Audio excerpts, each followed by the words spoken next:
Totoo nga ba na pwede na ang short video sa mga long form videos natin at meron na daw ads? At meron na daw ads? At meron na daw ads? Panoorin mo ang video na to. Wait, bago tayo mag-umpisa, pa-click muna yung follow button at para sa more video tips, food vlog, and travel vlog. Thank you! Yes, totoo ang balita. Pwede naman mag-upload ng mga short video sa long form video. Pero ngayon, meron na daw ads. Kung mapapansin nyo, may mga upload ako mga short video. Merong 15 seconds, merong 1 minute, at merong 55 seconds. So, ito yung mga observation ko na guys. Nasa sa inyo po yan kung gusto nyo gawin, mag-upload lang ng mga short video.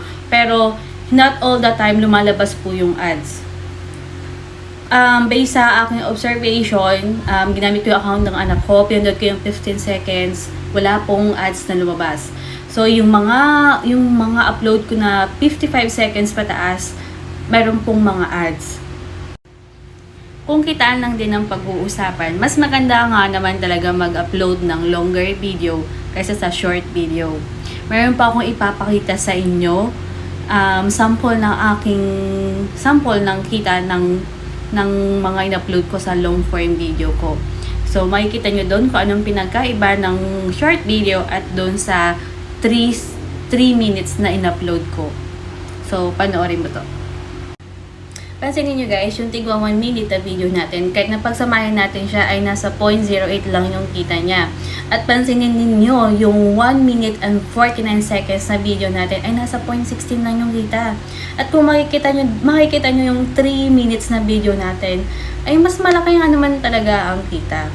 So, yun lang. At ayan guys, nakita nyo na kung ano yung pinagkaiba ng short video dun sa 3 minutes pataas ng mga video natin.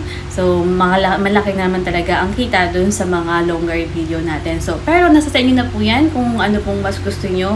Dahil nga naman, mahirap naman talagang gumawa ng mga longer video, lalo na kung interesting pa to sa mga manonood natin.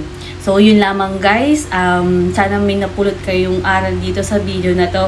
Sana naman paki-share at nang madaming makapanood at mabahagi ang information na to. So, thank you for watching. See you on my next video.